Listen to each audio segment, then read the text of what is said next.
Hey everyone, welcome back to Corporate Decoder, the place where we make sense of the numbers that drive the business world, or in this case, the numbers that make your transactions actually happen. Today we're diving into Paysign Inc.'s latest quarterly report, and let's just say they've been busy. We're talking about their financial health as of June 30, 2025, and there are some interesting shifts happening. All right, let's get straight to the heart of it, the balance sheet.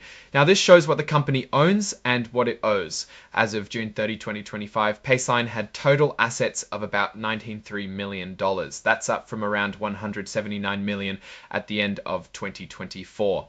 So the company is growing slightly in terms of what it holds. One big item here is restricted cash, which is over $102 million. This is cash that can't be used for regular business expenses because it's set aside for specific purposes like their card programs. It's a significant chunk of their assets. Then we have accounts receivable, which is money owed to them by customers. This jumped up to over $41 million from about $32 million. This increase is a bit of a mixed bag. It shows they're doing more business and billing more customers, but it also means more money is tied up in payments they still need to collect. We'll see how that plays out in the income statement. And a major new entry is goodwill, sitting at almost $4.5 million. This usually shows up when a company buys another company and pays more than the value of its identifiable assets. This indicates a recent acquisition, which we'll look at later. On the other side, the liabilities picture shows total liabilities at around $151 million. This is slightly up from around $148 million, so the company is taking on a bit more obligation as it grows. Now for the really good part, stockholders' equity. This is the owner's stake in the company. It's shot up to over $42 million from about $30 million at the end of 2024. A big chunk of that jump is in additional paid-in capital, which often comes from selling more stock or from stock-based compensation. It's generally a good sign when equity grows, as it means the company is adding value for its owners. Let's move over to the income statement, the condensed consolidated statements of operations. This is where we see how much money they made and spent over a period. Total revenues for the 3 months ending June 30, 2025 were about $19 million. That's a big jump from roughly $14 million in the same period last year. That's a 33% increase, which is pretty solid. The real driver here is the pharma industry revenue. It more than tripled, going from $2.6 million to $7.7 million. This is likely due to new patient affordability programs they've launched. This is a huge win for them. Plasma industry revenue, however, saw a slight dip from $11.2 million to $10.7 million, a decrease of about 4.7%. This might be because plasma donation centers have normalized their inventory levels after the rush during the pandemic. Now look at gross profit. It's up to $11.7 million from $7.5 million.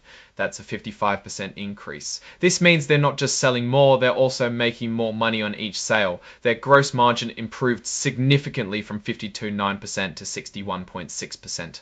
This is fantastic. It suggests their pharma business, which has higher profit margins, is really starting to make a big impact. But all that growth comes at a cost. Selling, general and administrative expenses jumped by 36%.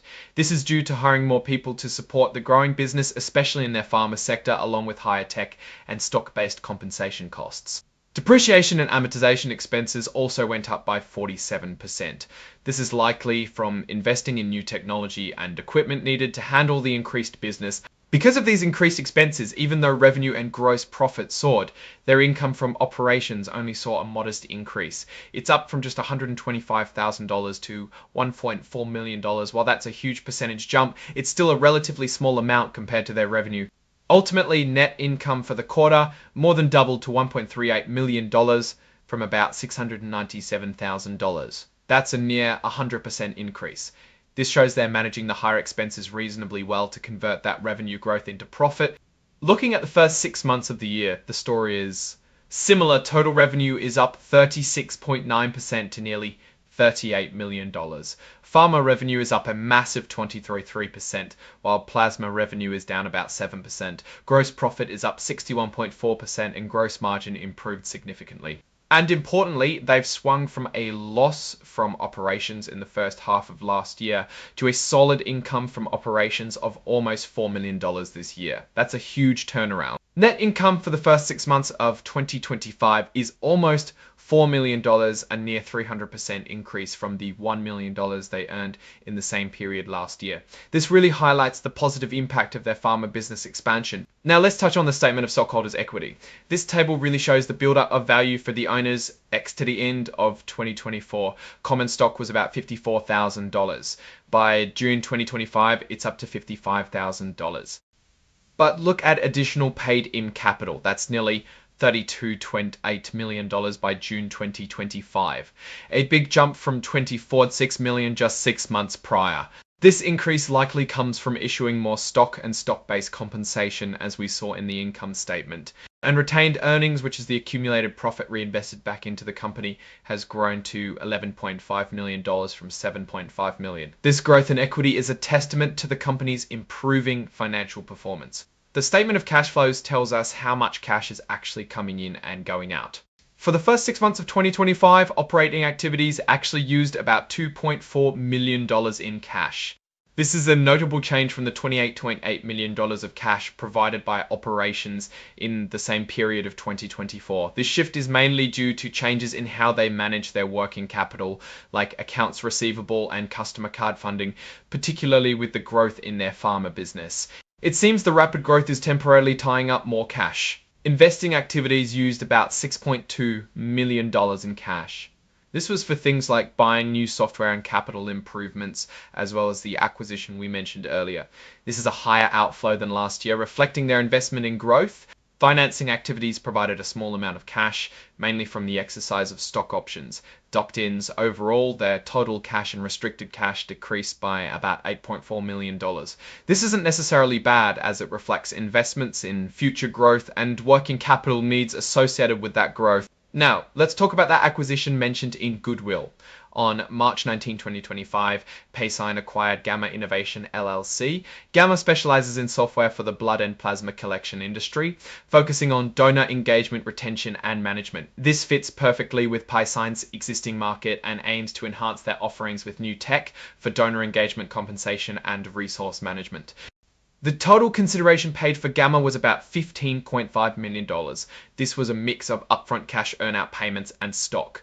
This acquisition clearly signals a strategic move to expand their capabilities and market reach. Looking at their stock transactions, Paysign issued a significant number of shares in 2025 through vested stock awards and option exercises. They also granted a large number of restricted stock awards, many tied to performance. This shows a heavy reliance on stock-based compensation, common in growing tech-focused companies. Let's touch on legal matters. Paysign has been involved in securities class action lawsuits.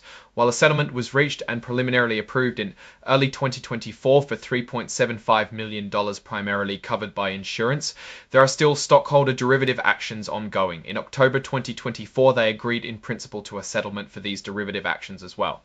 Moving on to management's discussion and analysis, here's where the company explains its performance. Paysign sees itself as a vertically integrated provider of prepaid card products and processing services. They highlight their powerful high availability payments platform with fintech capabilities, emphasizing its ability to integrate with client systems, offering flexibility and scalability. Their revenue streams come from various fees in the prepaid card lifecycle, including cardholder fees, interchange, program management fees, and breakage. They manage both reloadable and non-reloadable cards across different card types like open loop, closed loop, and restricted loop. Currently, they're focusing their marketing on corporate incentive and expense prepaid cards, targeting sectors like healthcare, pharma patient affordability, clinical trials, and donor compensation. The acquisition of Gamma is also driving efforts to sell their donor engagement and customer resource management products. The increase in selling general and administrative expenses we saw earlier is due to hiring for growth, tech investments, and stock-based compensation. A key performance indicator they track is gross dollar volume loaded on cards. For the 3 months ending June 2025, this was $40 million, down from $456 million in the prior year. This reflects the dip in plasma programs. Their revenue conversion rate on this volume improved significantly from 3.4% to 4.34%. This means they're making more money from the initial loaded value. largely thanks to the higher margin pharma business. And finally, let's look at adjusted EBITDA, a measure of profitability before interest, taxes, depreciation, amortization, and stock-based compensation. For the 3 months ending June 2025, it soared to $4.5 million, more than double the $2.2 million from the previous year. This really emphasizes their improved operational profitability. Overall, Paysign Inc. is showing some really strong growth, particularly in its pharma segment. The acquisition of Gamma Innovation LLC is a clear strategic move to bolster its tech offerings and expand its reach into the valuable blood and plasma industry. While the dip in plasma revenue is a point to watch, the significant increase in pharma revenue and the resulting surge in gross profit and net income are very promising signs. Their operating expenses have increased to support this growth, which is expected, but they've managed to turn this expansion into solid profitability. The increase in equity is also a positive indicator of value creation for shareholders. The slight dip in operating cash flow for the period is something to monitor, but it appears to be a temporary effect of rapid growth and working capital management in new business areas. Overall, the company seems to be successfully navigating a transition towards higher margin, technology-driven services. What do you think about Paysign's growth and strategic moves? Let me know in the comments below. If you found this breakdown helpful, give this video a thumbs up and subscribe for more deep dives. And don't forget to join our Discord community linked in the description if you want to dive deeper into these topics with us. Thanks for watching, and we'll see you in the next one.